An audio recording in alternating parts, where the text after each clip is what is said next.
Defense Secretary Pete Hegseth wasted no time taking charge. Yesterday, he revoked retired General Mark Milley's security clearance and his security detail.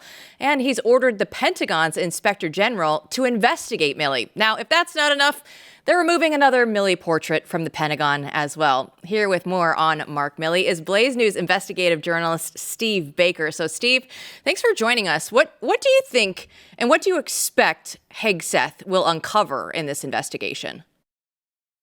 Well, I fully anticipate that they're going to find a lot of testimony, particularly from not necessarily the top level generals, because a lot of those are still Milley sycophants. But we're going to find out that on the next layer or so, that we're going to find out a lot of people consider Milley, and this is their words. This is what we hear from our sources, and some of those you guys know.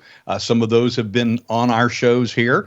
Some of them are our we'll say off the record sources as well. They all consider Milley to be a traitor, and largely because of what's elicited in this article here by McKinnon is that, Milley did in fact, for all intents and purposes, he collaborated with the Communist Chinese at the end of the last Trump administration. But we also know that he was very much a participant in and had a finger in the unfolding of what happened that day on January 6, 2021. Before we get into January 6th, let's talk a little bit about what happened there with China, because this was Bob Woodward and Robert Costa's book about this time period in which they basically say he made secret phone calls to China to say he's come out and said this to say, hey, I'm with you. I'm going to prevent a world war. I'm going to prevent Trump from doing anything. I still struggle with this as an American, as a citizen, as someone who has been politically active and intellectually active in the study of America and the promotion of everything good, holy, and true as I see it. How in the hell there hasn't been some kind of reckoning here? Because it just what we know publicly borders on traitorous and is astounding that you would brag about it. Recall that I'll give you some inside baseball. There's an article, The Coming Coup, that the New York Times complained about a bunch of times, going viral on Facebook. And it's an article I published by my friend and colleague Michael Anton, who's now in the State Department.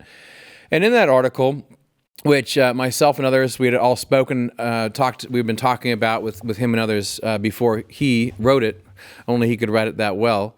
He basically prophesied, what was going to happen in 2020. And what you could see happening that was very alarming at the time was that major members of the military were signaling out loud in public that they were not for Trump, right? They would not be for putting the military on the streets. They were supportive of something other than Trump. They would thwart Trump. And they were signaling that in public to the ruling class. In any event, let's talk about that. Do you think that that's related to the pardon? Because Trump pardoned him, right? And what else do we know about his traitorous actions?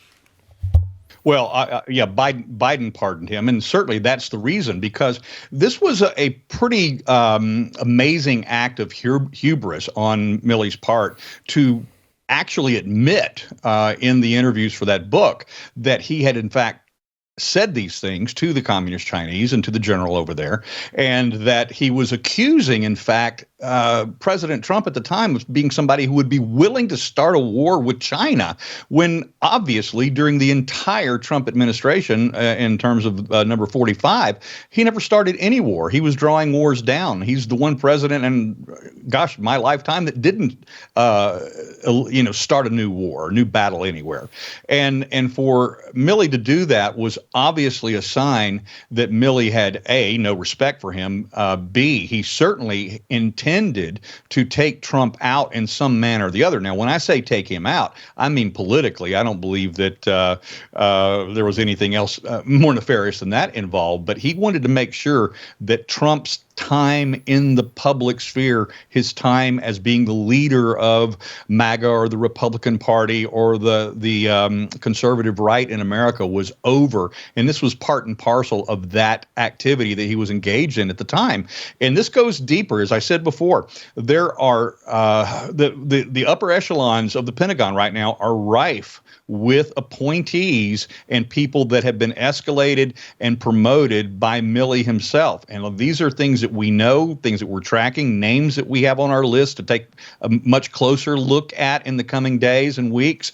But there's also not only those who are currently still active duty or in the civilian sector of the Pentagon, but also those who have retired that are still answering to Milley, like, for instance, General Stanley McChrystal.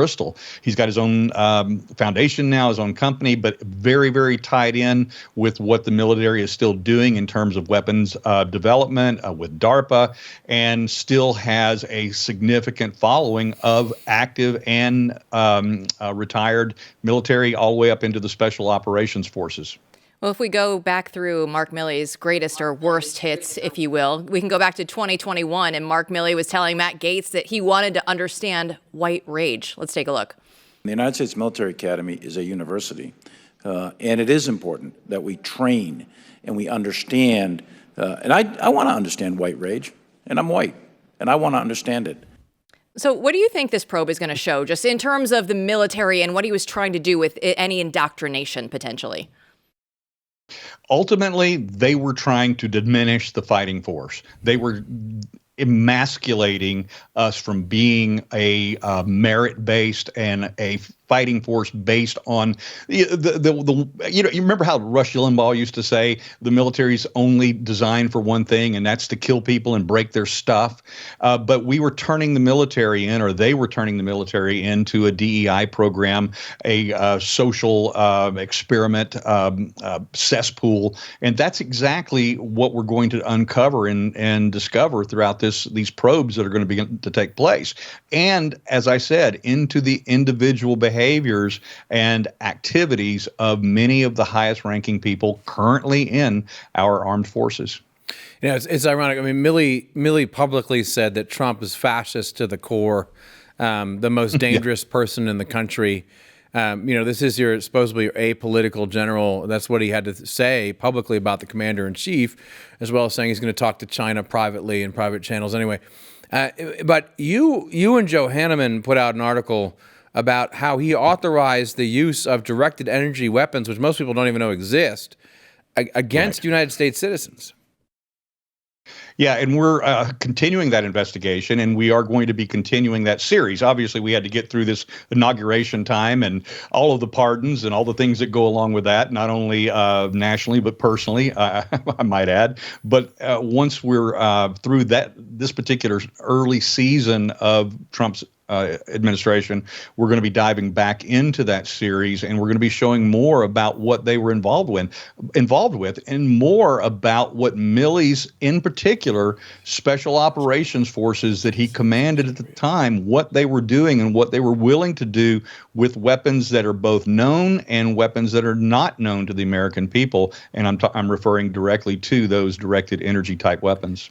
Well, on January 6th with Mark Milley, it's interesting because we just saw something today that the database that was tracking all those that were present on January 6, 2021 has been taken down from the DOJ website. So it looks like we might see an end for the J6 prosecutions. But just tie in one more time for our audience. Make that connection with Mark Milley and J6.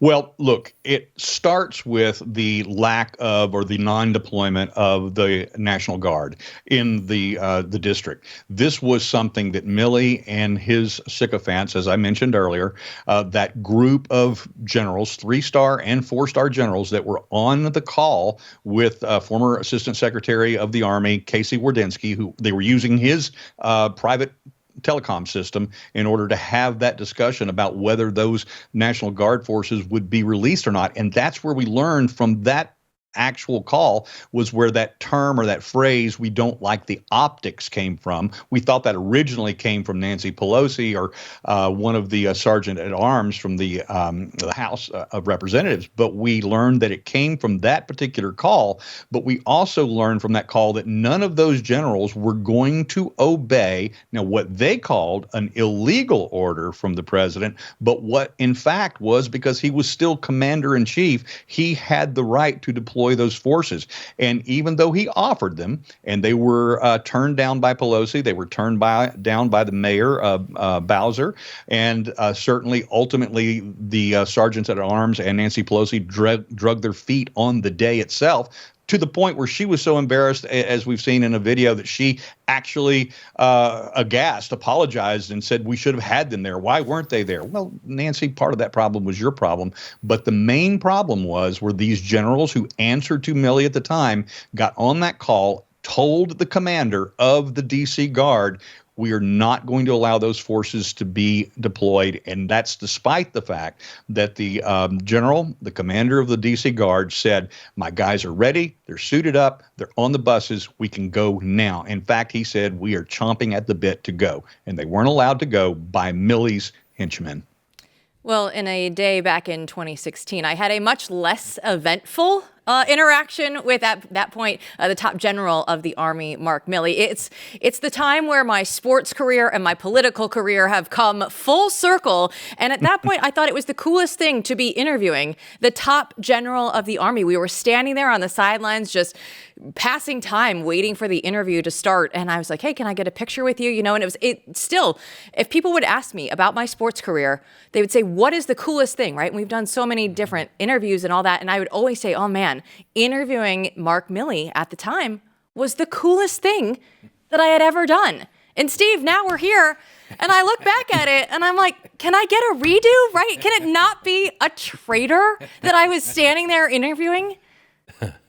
We probably all have photos with individuals that we wished we had not taken a photo with, or we've done interviews with, or we've been associated in some manner at some political event or charity ball or something like that, that looking back, we wish we could scrub from our own histories. So that's no fault of yours, certainly. And we do learn things later on as the years go by and as more evidence and more truth is revealed that make us, take a little bit of pause on what we were formerly associated with. Well, Steve, this is our first time officially talking to you since everything has been officially official since the J6 pardon for you. So how's life been for you since then?